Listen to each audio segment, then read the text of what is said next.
이게 무슨 술따르기냐? 탁. 기승이 들어받치는 술잔을 병기는 쳐버렸다. 술은 좌우편으로 헤치며 잔은 운목으로 달아났다. 일족의 몰락. 눈앞에 걸린 무서운 문제 때문에 병기는 술을 먹어도 취하질 않았다. 흥선댁 도령의 승통, 뒤이어 결정된 대원군의 의주. 그 뒤를 따라서 대원군의 섭정 결정, 정광석화와 같이 그러나 또한 명쾌한 솜씨로 처리된 이번의 사건 뒤에 숨은 흥선군의 위력이라 하는 것을 병기는 비로소 알았다.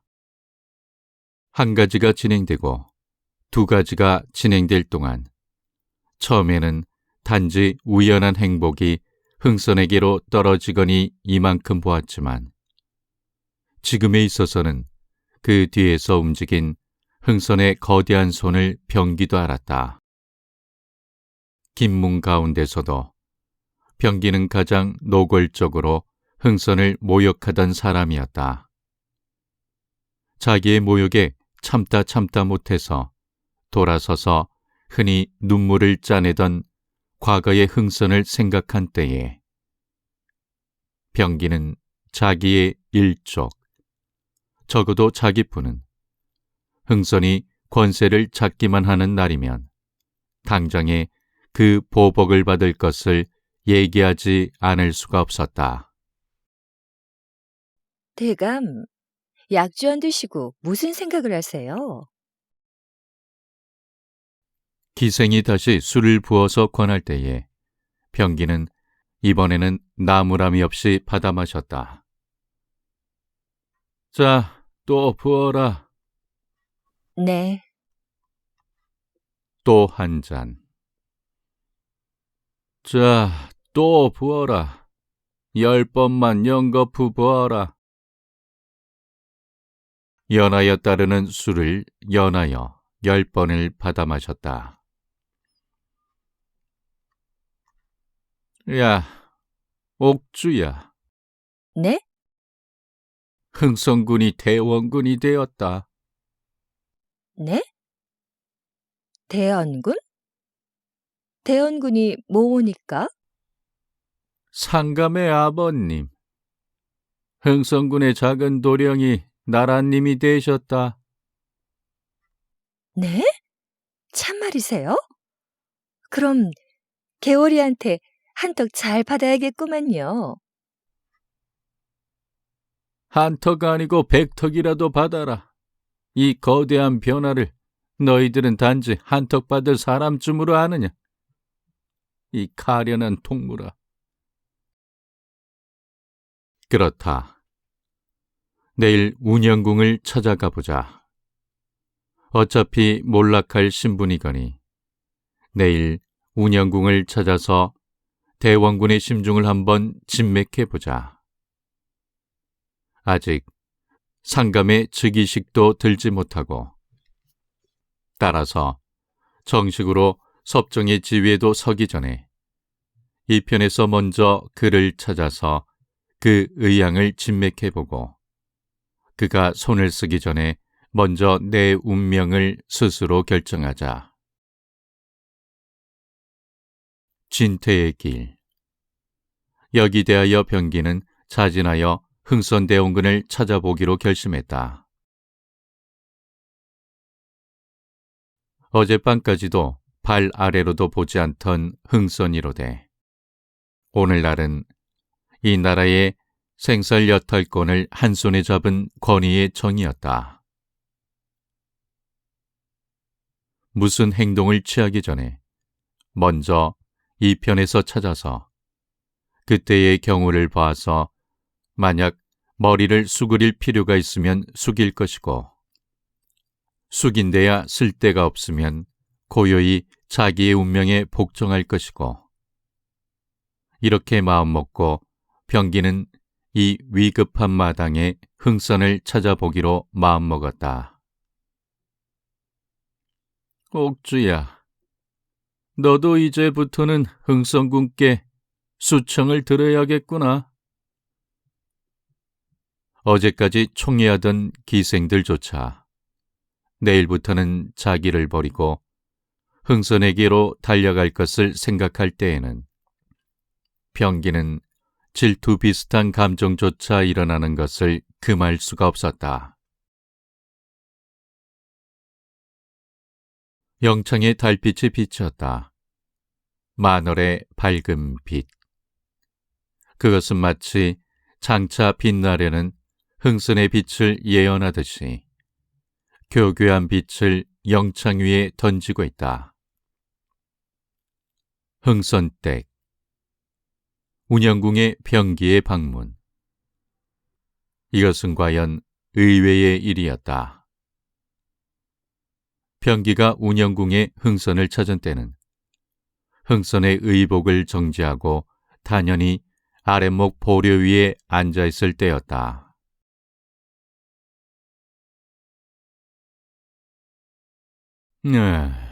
대감이 이런 누추한 집을 어떻게 행차하시오? 벌써 말투도 이전과 달랐다. 이번에 경사를 축하하러 왔습니다. 감사하외다. 우연히 굴러온 흥선에게는 너무 가하외다.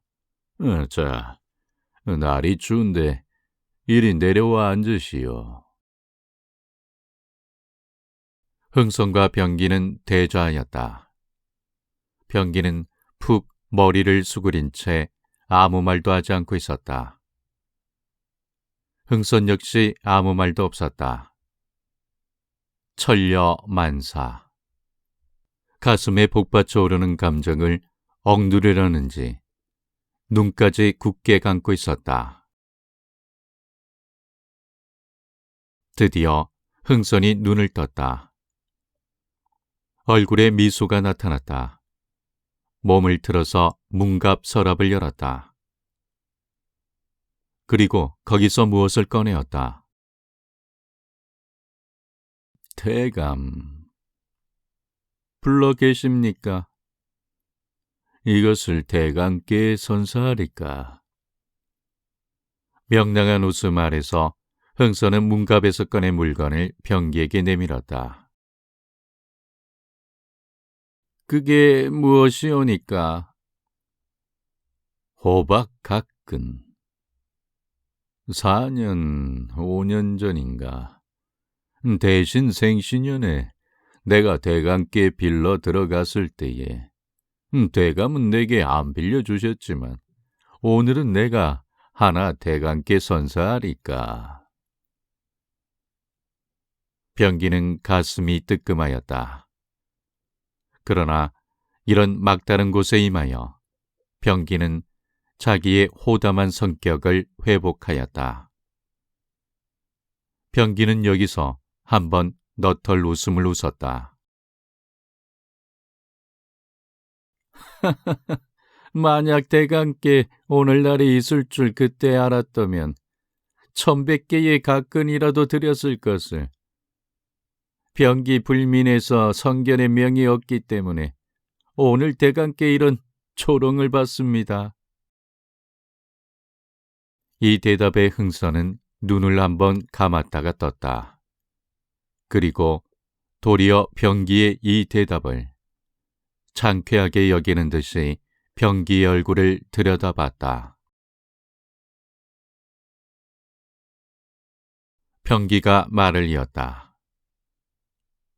대감, 오늘은 나 같은 몰락이는 대감의 처분만 기다립니다. 주시는 각근을 감사히 받겠습니다. 흥선의 얼굴에서 차차 미소가 사라졌다. 그리고 그 대신 엄숙한 기분이 나돌기 시작하였다. 흥선이 입을 열었다. 대감. 네. 사사 감정으로 일국의 정사를 좌우해서는 안 될 일. 내가 대감께 대해서 품은 사염이 적지 않을 줄은 대감도 짐작하시겠지요. 처분만 기다리옵니다. 안심하십시오. 사염으로 정사를 좌우할 흥선이 아니외다. 지금 초야를 둘러봐야 국가 탄환하고 인재 부족한 이때에 대감 같은 인물을 거저 버려 둘 수 없으니 아무 근심 말고 기다리시오. 무재무력한 흥선이 이제 장차 국사를 조리할 때에는 대감 같은 인재의 협력이 없어야 어찌 다하리까. 아무 염려 마시고 하회 있기만 기다리시오. 의외의 말에 병기는 눈을 들어 흥선을 쳐다봤다. 온화하고도 엄숙한 표정. 아직 것의 전례로서 한 개의 세력이 서게 되면 먼저 번의 세력은 반드시 박멸을 시키는 것이오늘 자기의 맞은편에 단연히 앉아있는 이 인물은 어떤 심산을 가졌길래 적지 않은 위협을 진 자기에게 대하여 이런 관대한 처분을 내리나. 이 집 문 안에 들어설 때까지도 역시 별다른 감정을 가지지 않았던 병기지만 갑자기 자기의 마음에서 생겨나서 자라는 흥선에게 대한 위포와 존경의 염을 병기는 스스로 금할 수가 없었다. 대감. 이윽고 병기가 눈을 흥선에게로 굴릴 때에는 병기의 얼굴에는 공손의 표정이 뚜렷이 나타났다. 무엇이라 올릴 말씀이 없습니다. 그러나 대감께서는 그렇듯 관대의 마음을 잡수시지만 대비점 마마께서 어떤 처분을 내리실지 알 수 없습니다. 당연한 걱정이었다. 그 사이 권력을 천단하고 조 대비께서 감히 하지 못할 짓을 함부로 한 그들인지라. 대비가 자기네의 일족에게 대하여 극도의 증오심을 가지고 있는 것을 잘 알았다. 흥선이 빙긋이 웃었다. 대감도 꽤 소심하시오. 그렇게 소심하면 어떻게 이전과 같은 대담한 일을 하였느냐는 풍자였다. 대감, 생각해 보시오. 섭정은 이 나 흥선이 외다. 아무리 대비점 마마라도 섭정을 넘어서서 처분을 내리시지 못하실 줄은 대감도 짐작하실 바. 무슨 별다른 걱정을 하시오? 그렇지만 대비에게서 명령이 내릴 때에도 능히 거기 거역하고 자기네를 보호하여 줄 수에 있겠느냐는 물음이었다. 아무 근심 말고 흥선을 믿으시오. 든든한 배를 탄 것 같이 마음을 턱 놓고 흥선만 믿으시오.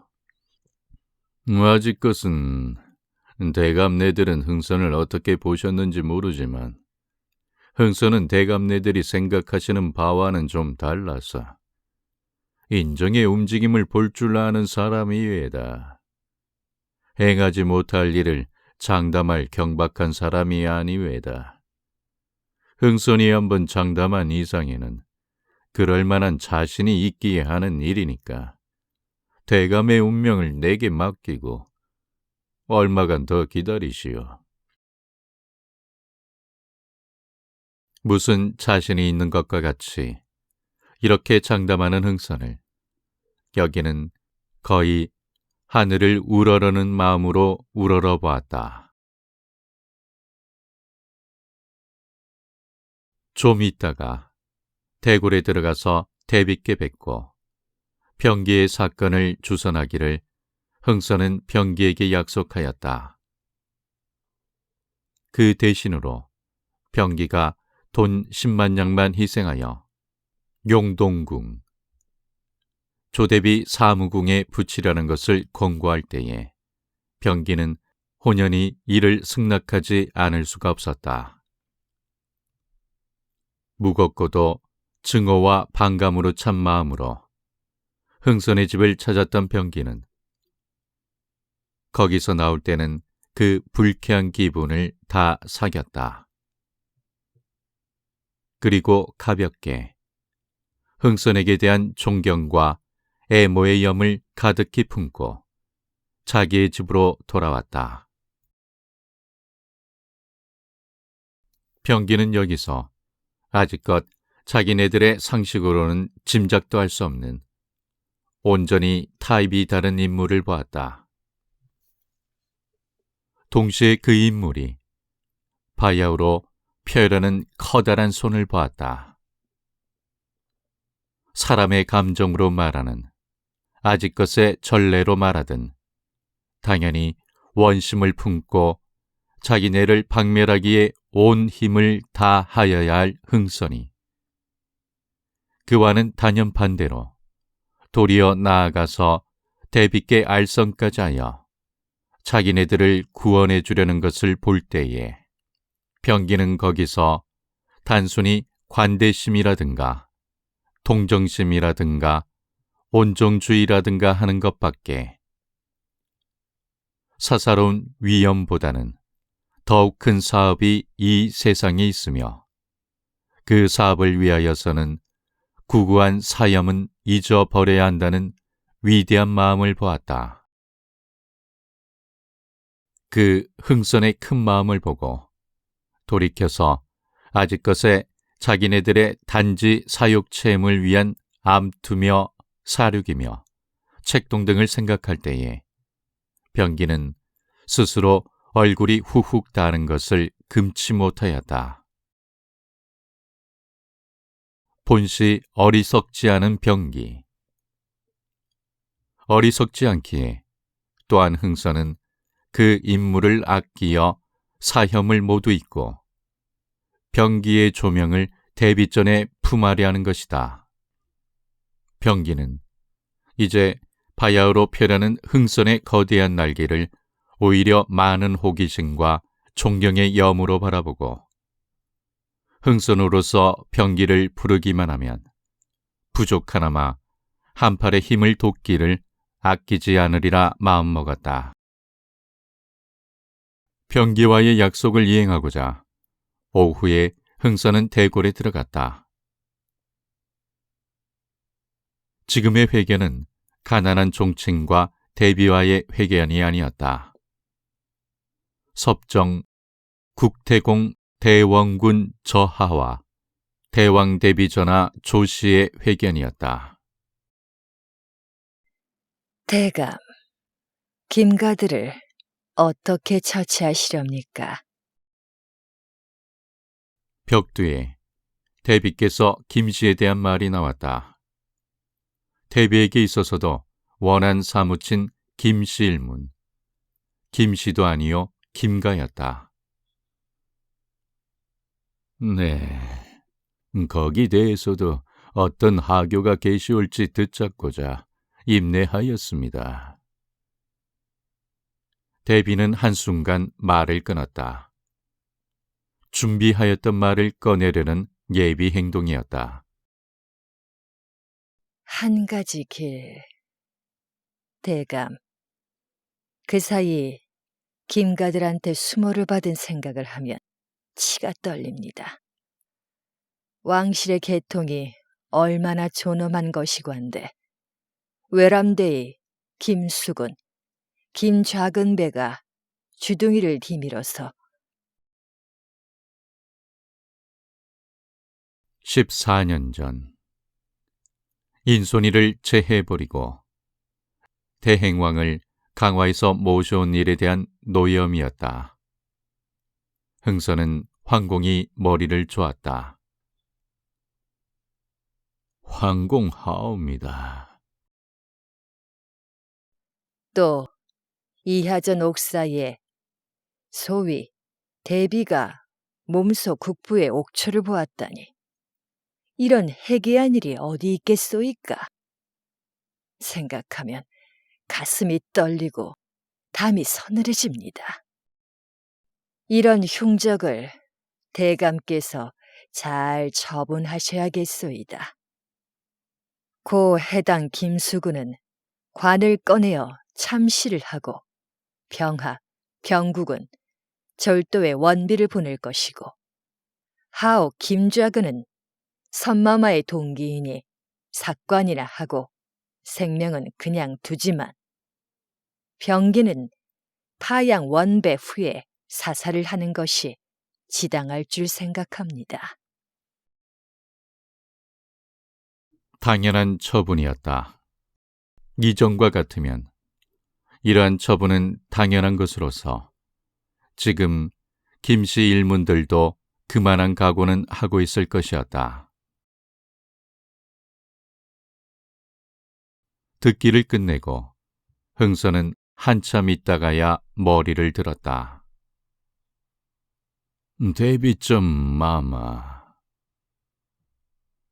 흥선의 눈에는 눈물이 그득히 괴었다. 지당하신 처분이옵니다. 마마의 흉중도 모르는 바가 아니옵니다. 신도 김씨들에게 대해서 마마께 지지 않는 원심을 품고 있는 사람이옵니다. 그러나 마마. 눈에 그득히 눈물을 머금고 한마디씩 한마디씩 뚝뚝한 어조로 말하는 흥선의 말에는 진심미가 있었다. 김씨 일문을 극형에 한달사 대비 마마 생존 중에는 태상과 같이 동요가 없겠습지만 마마 천세 후의 일을 생각할 때에는 신은 가슴이 저리옵니다. 지금 궁중 부중을 막론하고 모두가 김씨들에게 신세진 자들 1000명이고 10,000명이고 그 종자를 잔멸시키자면 연이와 그렇지 못하면 불행히 마마 천세 하오신 후에는 누가 김씨의 남은 뿌리를 대적하리까? 주상 전하도 전하려니와 마마의 애질 성하 영하는 그때 누구를 힘입으려리까? 마마의 심정을 모르는 바는 아닙지만 후일의 성하 영하를 생각하셔서 관대한 처분 계시오기를 바라옵니다. 반박할 수 없는 이론이었다. 그러면 무슨 말을 하려는 것을 흥선이 다시 가로막았다. 마마, 흥선은 자기의 힘을 아옵니다. 흥선의 앞에 선 김씨들은 봄날의 눈과 같이 자멸의 길을 취할 밖에는 다른 길이 없사옵니다. 관대한 처분이 계실지라도 김씨 일무는 스스로 몰락이 될 것이옵니다. 마마께서 흥선을 믿읍시고 흥선에게 대권을 주신 이상에는 흥선의 말씀을 쫓으시와 관대한 처분이 계시오면 한편으론 마마의 덕을 김씨에게 내리심이 되오며 또 한편으론 후일에 덕행의 표본이 될 것이오매 잠시 노염을 잊읍시고 관대한 처분 줍시기를 바라옵니다. 이 이치 정연한 흥선의 의견에는 대비도 더 반대할 수가 없는 모양이었다. 이윽고 대비가 말하였다.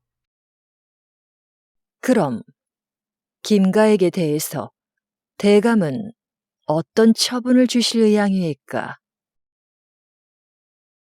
신의 소견으론 이렇게 했으면 좋을까 하옵니다. 신 본시 낙척 시대에 병악, 병구 경제의 신세를 적지 않게 졌습니다. 금수도 또한 은혜를 알거든 만물의 영장이 어찌 이주오리까. 신의 면을 보셔서 병악, 병구 경제를 그냥 관에 머물러 두는 것을 허락해 주시고, 하옥 김자근은 아무리 순원 왕후 마마의 동기로되 무능한 노물에 지나지 못하옵고, 그 위에 하옥의 배후에는 독부 양씨가 있사오니 실직을 깎으시고 원로의 열에나 그냥 두는 편이 좋을까 생각하옵니다. 또 해당은 이미 죽은 사람을 참시나 해서 무얼 하리까 막론하시옵소서. 또 병기는 흥선의 얼굴에는 빙긋이 미소가 돌았다. 신 병기에게 대해서는 잊지 못할 원념이 있습니다. 병기의 재간으로 보자면 공의에 두어도 부족이 없는 인물이로되 신의 사염 또한 잊기 어려우니 당분간은 관을 깎고 고향 여주로 내려가 있게 하였다가 기회를 보아서 충경이나 강화나 광주나 어느 중요한 곳에 유수쯤으로 보내면 덕은 덕대로 베풀고 인물은 인물대로 쓰고 원혐은 원혐대로 갚는 최상지책이 아닐까 하옵니다. 예사로이 하는 말이로되 음성이 굵은 흥선의 말인지라 청각이 드렁드렁 울리었다. 대감 좋으실 대로 합시오. 대비는 이렇게 승복하지 않을 수가 없었다. 아직 정식으로 취임을 안 하였지만 이미 작정된 섭정 국태공. 흥선의 의견은 이젠 대비의 권병으로도 꺾을 수가 없는 것이다. 대감 맞도령도 무슨 요긴한 자리를 하나 마련하셔야겠구려. 네, 승우간 한 자리나 마련되면 다행일까 하옵니다. 이것은 대비에게는 의외의 대답이었다. 승후관이란 그래도 그럴듯한 자리를 하나. 그의 본시 명민하지 못하와 높은 자리에 두면 도리어 자리를 더럽힐 근심이 있습니다. 전하의 동기라고 자격이 없는 높은 지위를 맡기는 것은 정사를 흐리게 하는 일입니다. 흥선이 섭정으로 있는 동안은 일호도 사사의 정으로서 사람을 좌우하는 일이 없도록 하려는 것이다. 이것은 벌써 옛날부터 생각한 바옵니다. 만약 그 애가 마마의 애질 성아만큼만 명민할 것 같으면 자식에게 대한 어버이의 마음이 왜 높이 등용하고 싶지 않겠습니까? 이것은 이후 대비가 무리하게 사람을 추천할 때가 있으면 그때에 대한 방비선인 동시에 또한 재래의 관습을 깨뜨려 버리고 인재를 등용하겠다는 자기의 정견을 대비께 내어 비침이었다. 대비의 조카 성아를 상당한 지위에 등용하겠다는 것을 약속하여 흥선은 대비의 마음을 얼마만큼 흡족하게 하였다. 김좌근, 병악, 병기, 병필 등 김족의 지금의 거대한 재산은 모두 학정에서 얻은 것이니 속지 않은 뜻으로 몇십만 양씩 거두어 상납하게 할 터이니 용동궁에 붙여서 대비의 사용에 쓰라고 하여 대비의 마음을 물질적으로도 흡족하게 하였다. 대비께 하직을 하고 창덕궁에서 나올 때에 흥선은 지금 바야흐로 커가는 자기의 위력을 새삼스러이 통절히 느꼈다. 그 사이의 빈곤 때문에 영양불량으로 장작개비같이 빼빼 마른 자기의 손을 관복 소매 밖으로 내밀어 물끄러미 굽어볼 때에 흥선은 이제 이 장작개비 같은 소나기의 안으로 들어올 거대한 그 무엇을 생각하고 빙긋이 웃었다. 대굴에서 돌아오는 길에 흥선은 영초 김병학의 집을 찾았다. 흥선에게 대하여 그다지 혹독한 일은 한 일이 없으나 역시 김족의 한 사람으로 전전근근히 처부만 기다리고 있던 영초는 망지소자하여 버선발로 뛰어나와서 맞았다. 대감, 이전 대감의 은혜를 갚을 날이 오늘에야 왔소이다. 흥선이 영초에게 허리를 굽히며 이렇게 말할 때에 영초는 땅에 머리를 조았다. 이전과 같은 상갓집 개가 아니요 지금 웃사람의 지위로서 이 집을 찾을 때에 흥선은 감개무량하였다. 대감, 이젠 어느 설때 보내주신 세찬, 그날의 은혜는 흥선 죽을지라도 잊을 수가 없소이다. 내일 모레면 섣달 금음이라 대목께 팽경장의 집에서 참지 못할 수모를 받고 쫓겨나와서 갈 데가 없어서 바람찬 종로의 거리를 헤매고 있을 때 지나가던 영초에게 발견이 되어 영초의 집으로 끌려가서 적지 않은 대접도 받았거니와 더구나 많은 정곡을 보내주어서 무사히 과세를 하게 한 그날의 고마움은 흥선의 마음에 아로 새겨져서 잊지 못할 일이었다. 원하는 기억할 필요가 없으나 은혜는 잊어서는 안 되는 것이 왜다. 그날의 은혜, 이제 갚을 날이 있으리라. 흥선은 가면이 이렇게 말할 때에 영초는 황공하여 감히 머리도 들지 못하였다. 여기서 흥선은 영초에게 김문에 대한 조대비의 처분을 말하여 주었다. 조대비는 김문에게 대한 노염이 매우 커서 모두 극형을 엄명하였지만 겨우 주선을 하여서 김좌근은 영의정을 사퇴하고 단지 상신에 머물러 있을 것, 병기는 당분간 근신하는 뜻으로 시골이라도 내려가 있으면 장차 다시 부를 기회가 있을 것, 병필은 실직을 사퇴할 일 등등으로 낙착이 된 것을 말하고 병학, 병국의 형제는 이전의 은혜도 있으니 조정에 머물러서 흥선자기를 협찬해 줄 것을 아울러 부탁하였다. 전대미문의 은전이었다.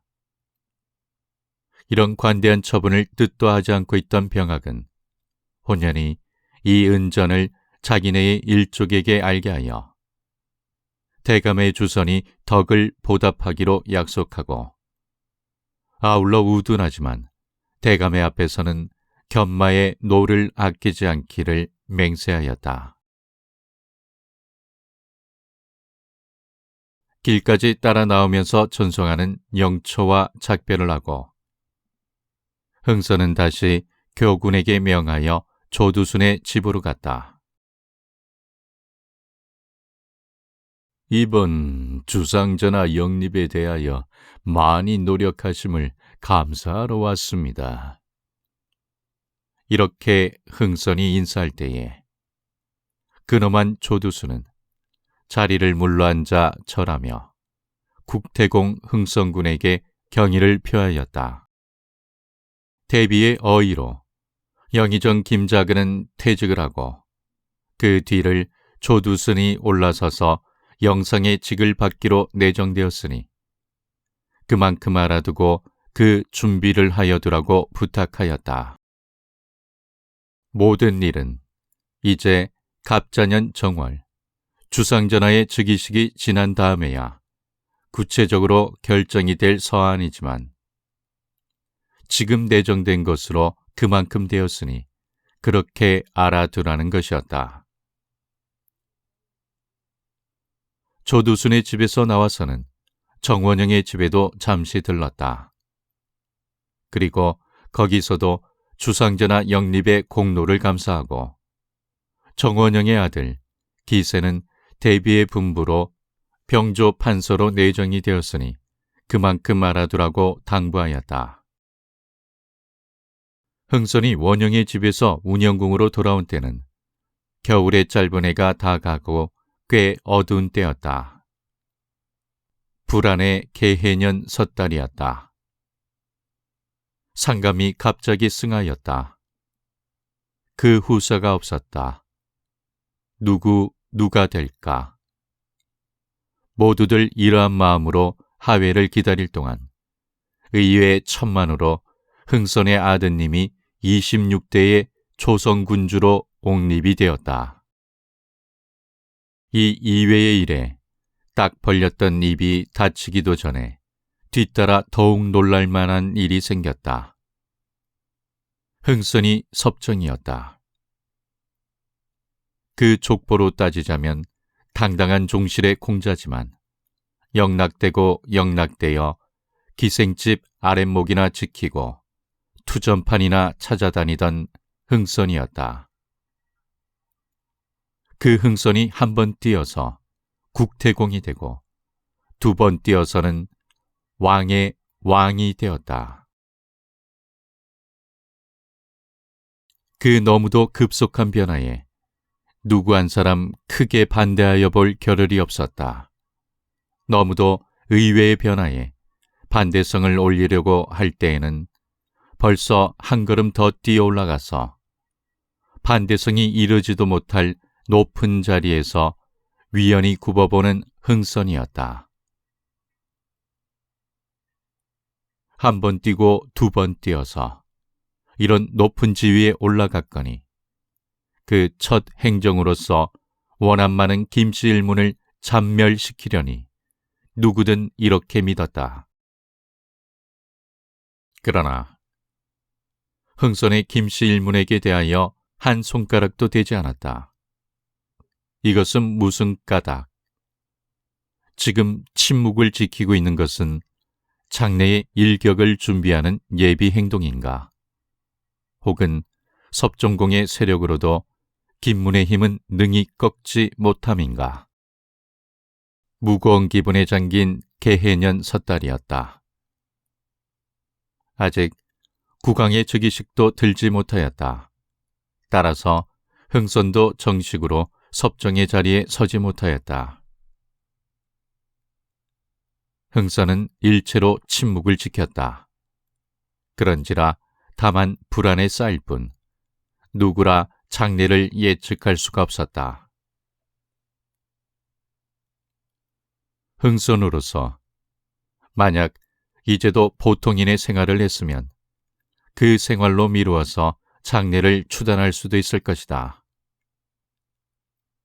그러나 이전에 너무도 변화 많은 생활을 보낸 사람이라 그 마음에 어떤 생각을 품고 있는지는 하늘밖에는 알 리가 없었다. 김문뿐 아니라 정부의 백가는 모두 전전긍긍하였다. 이제 2해가 지나고 새해. 흥선이 섭정위 위에 정식으로 앉게만 되면 어떻게 세상이 뒤집힐지 알 수가 없으므로 마음을 놓을 사람이 없었다. 위로는 의정부 3공에서부터 아래로는 차사차역에 이르기까지 한 사람도 인사 변동이 없었다. 전례로 따져보자면 한 개의 세력이 꺾이고 다른 세력이 들어설 때에는 한번 뒤집어 놓은 듯이 모두 변하였는지라 지금 한 사람의 이동도 없는 것이 더욱 무시무시하였다. 단지 승우간 조성아가 정삼품 통정대부 우승지로 승차하고 상감의 백형 제면이 새로이 승우관으로 임명된 뿐 영의정 김작은 이하 한 사람도 아직 이동이 없었다. 이 무시무시한 안정 때문에 모두 모이면 수군수군하였다. 돌아가는 말로서는 이제 상감이 등극하고 대원군이 정식으로 취임하게만 되면 당일로 김씨 일문의 수령 30여 명을 한꺼번에 참하라는 밀령을 대비에게서 받고 흥선은 극비밀리에 그 준비를 하고 있다 하여 가뜩이나 불안한 공기를 더욱 불안하게 하였다. 어제까지는 한 개의 거리의 불황자에 지나지 못하던 흥선의 지금 일동, 일정, 일거수 일투족은 온 조야의 주의의 표적이 되었다. 이러한 가운데서 흥선은 흥선으로서 아무 의견도 입 밖에 내지 않고 다만 정관하고 있었다. 섭정 태공의 자리를 정식으로 잡는 날을 고요히 기다리며 흥선댁, 아니 지금은 운영궁에는 차차 사람의 출입이 빈번하여 갔다. 이전의 술친구, 기생집 동무, 투전 친구들도 모두 새 옷을 구해서 떨쳐 입고 운영궁을 찾아와서 하의를 올렸다. 원로 대신들도 남녀도 연하여 운영궁 문에 드나들었다. 이전에는 한낱 불황자로 인정하고 자기 집으로 찾아올지라도 들이지 않던 명문 거적들도 모두 서로 앞을 다투어 운영궁으로 몰려들었다. 그 가운데 처하여 그들을 응대하는 흥선의 태도, 그것은 과연 보는 사람의 눈을 둥그렇게 하였다. 페이파립, 얼굴에는 늘 비굴한 웃음을 흘리며 먹을 것을 만나면 앞뒤를 헤아리지 않고 달려들던 흥선이 아니었던가. 그러나 지금 그들의 눈앞에 나타난 흥선은 어떤 사람인가. 호기롭게 그가 소리쳐 웃을 때는 그 웃음소리는 능히 만인의 머리를 숙여지게 하였다. 야위고 창백한 얼굴이지만 한번 그 눈을 크게 뜰 때는 등골로는 소름이 쭉 끼쳤다. 천연이 구비된 위풍, 일조일석에 배우거나 스스로 짓지 못할 그것은 왕자의 위엄이었다. 눈을 고요히 감고 고요한 말로 하는 한마디의 명령이라도 앞에 있는 사람은 마음이 송구하여져서 저절로 시행하지 않을 수 없게 하는 그 위풍. 그것은 결코 배우거나 연습하여서 될 종류의 것이 아니었다. 본시 그런 천품을 타고 나서야 비로소 가질 수 있는 위엄이었다.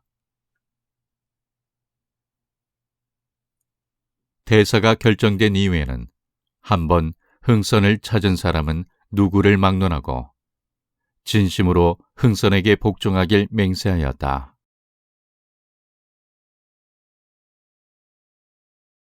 이 패기, 이 위력, 이 압력, 이 지배력, 이 통찰력 아래 반항을 하거나 대항을 할 만한 용기를 가져본 사람이 없었다. 흥선의 이 위력과 압력을 봄에 따라서 현아의 정계의 압류는 더욱 불안하고 무시무시하였다. 한번 손을 들 때에는 어떤 일이든 결행할 만한 흥선의 위력과 담력을 차차 이해함에 따라서 장래에 생겨날 참극을 생각하고 모두 전전긍긍하였다.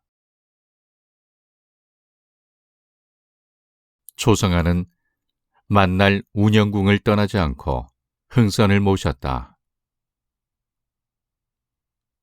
흥선의 도령이 보위에 오르기만 하면 좀 더 높은 자리를 예상하고 있던 성아가 겨우 정삼품에 머문 것은 약간 불만하기는 하였지만 흥선의 임무를 임의한 성아는 표면에까지 그 불평을 나타내지 않았다.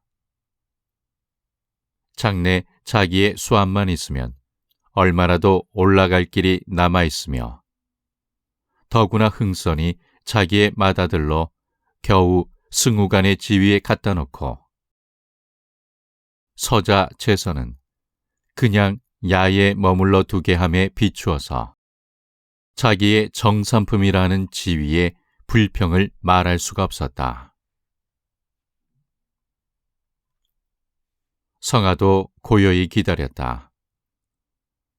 어서 이 며칠 남지 않은 개해년이 다가고 새해가 이르러서 눈을 뜬 사자의 포함성을 들어보고자. 어떤 포함성이 나오나 그 사이 십수년간을 은인하고 은인하여 가면서 닦고 궁리하고 세운 이 사자의 계획은 어떤 것인가?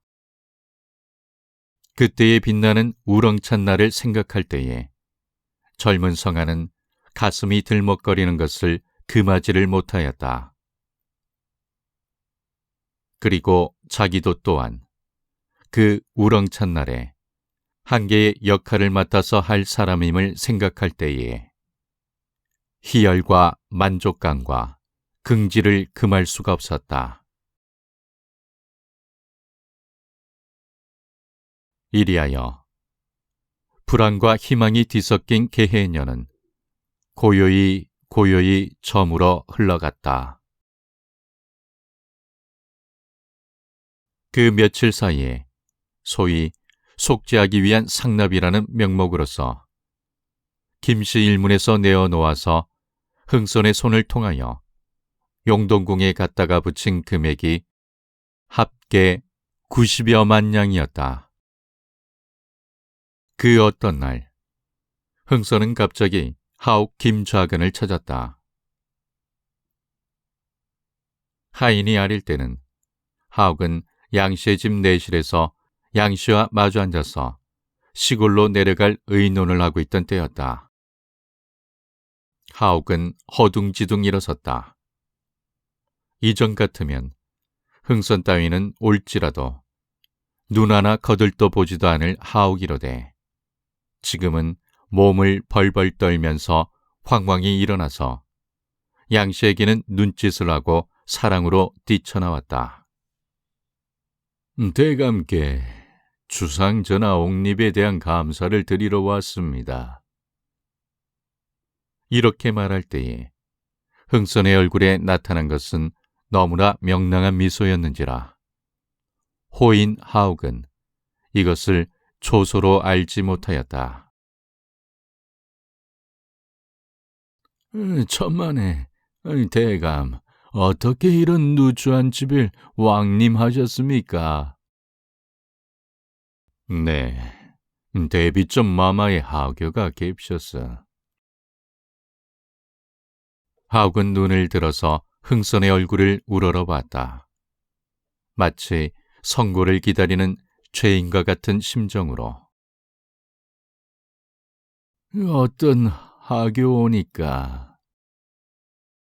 여기에 대해서 흥선은 즉시 대답치 않았다. 머리를 수그리고 말하기가 매우 거북한 듯이 두어 번 코를 울렸다. 그런 뒤에야 입을 열었다. 대비점 마마 깹서 대감 작은 마마 양씨를 불러 깹시는데요. 의외의 말이었다. 하옥은 낭패하였다. 머리를 들었다가 도로 수그렸다. 수그렸다가 도로 들었다. 왜 부릅시는지 알 수 없겠습니까? 글쎄올시다. 헌데 대감 이상한 말을 묻습니다마는 대감댁 작은 마마가 말하기가 매우 거북한 모양이었다. 언제 그 대감께 폭행을 한 일이 있습니까? 하옥은 번쩍 머리를 들었다.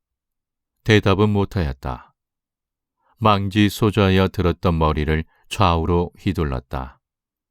대답은 못하였지만 그런 일이 있는 것은 분명하였다. 순원 왕후 전하의 동기 되시는 귀인께 외람되이 하양 전비가 폭행을 냈다고 대비점 마마의 노염이 여간 크지 않습니다. 엉뚱한 거짓말을 지어서 하옥을 위협하는 흥선이거니 속으로 하옥에 낭패하여 어쩔 줄을 모르는 꼴이 우습기가 짝이 없었다. 대감, 살려주시오. 몇 마디의 위협을 더 받은 뒤에 하옥의 입에서는 드디어 탄원성이 나왔다. 대감만 믿습니다. 대비점 마마께 잘 말씀드려서 모면하도록 해 줍십사. 대감만 믿습니다. 아무런 노릇이라도 대감 처분대로. 이리하여 여기서는 한 개의 상의가 진행되었다. 그리고 그 상의는 하옥이 10만 양, 양씨가 20만 양을 용동궁에 상납을 하고 그 대신 벌을 모면시키도록 주선하기로 낙착이 되었다. 대비점 마마 하옥 김좌근이 용동궁에 30만 양을 상납하겠다 하옵니다. 김가의 행실을 보자면 괘씸하기 짝이 없으되 훗날을 생각합셔서 이것으로 좌근의 죄는 용서해 줍시기를 바라옵니다. 흥선이 30만 양의 어음을 대비 앞에 내어놓고 이렇게 빌 때에 대비도 명랑히 웃으면서 이를 승낙하였다. 피비린내 나는 일이 생기지 않도록 흥선은 이편 저편으로 돌아다니며 알선하였다. 만약 흥선의 알선만 없었다면 김씨들은 모두 참모를 면하지 못했을 것이었다. 그동안 조두순, 김병학 형제 등은 자주 운영궁에 왔다. 그리고 조두순이나 김병학이 온 때는 흥선은 조성학까지 멀리하고 밀실에서 의논을 거듭하고 있었다. 그런 결과로 정부 대신들도 대략 작정이 되었다. 영의정 조두순, 우의정 김병학, 좌의정 결원. 삼공은 이러하였다. 그 아래로는 또한 이와 같았다. 2조 판서 김병학 겸섭. 후에는 이의익이 정식으로 맡았다.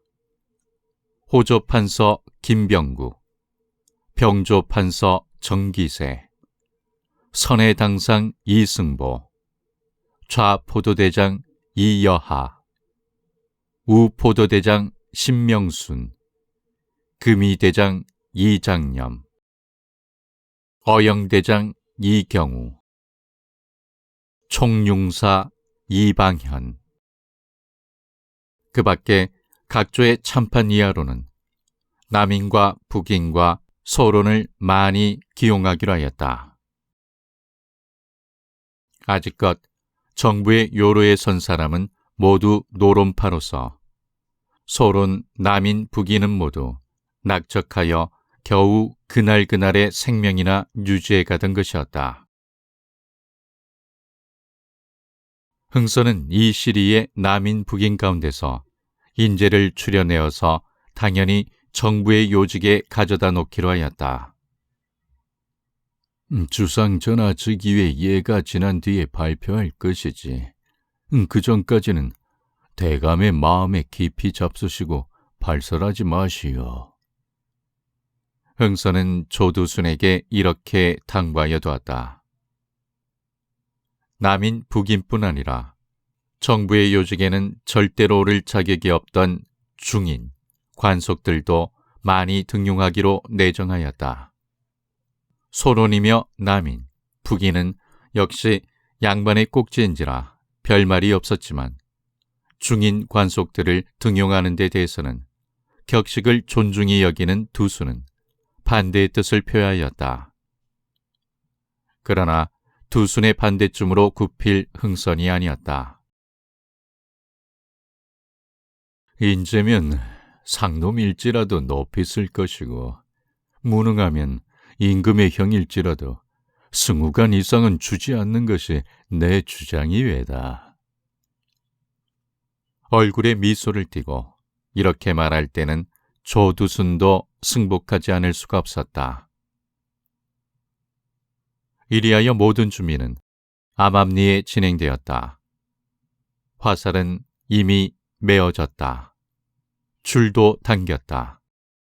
이제는 손을 놓아준다는 과정이 남아있을 뿐이다. 성아, 어떤가? 옷이란 무서운 것. 페이파립대의 흥성과 금옥 탕청의 흥성과 보기에도 좀 다르지? 하하하 웃으면서 이런 농담을 던지는 흥선의 양 눈썹 사이에는 범할 수 없는 위험이 있어서 앞에 있는 자로 하여금 저절로 위압감을 일으키게 하는 것이었다. 천이연, 하정일, 장순규, 안필주 소위 천하장안의 네 사람은 벌써 일찍이 흥선의 영을 받고 시골로 제각기 헤어져서 내려갔다. 각 방백 수령들의 행장을 비밀리에 조사하기 위해서였다. 이전 낙척시대에는 기생빵 친구, 권세를 잡은 지금에 있어서는 신복궁리였다. 이리하여 장래의 일격을 준비함에 추호도 미비함이 없도록 만방계획을 진행시키고 있었다. 그것은 마치 폭풍우를 준비하는 여름날 저녁과 같이 고요하고도 움직임이 없는 외양이었지만 그 속에서는 장래 세상을 놀라게 할 무서운 폭풍우가 가장 규칙적으로, 가장 계획적으로, 가장 정세하게 착착 진행이 되고 있었다.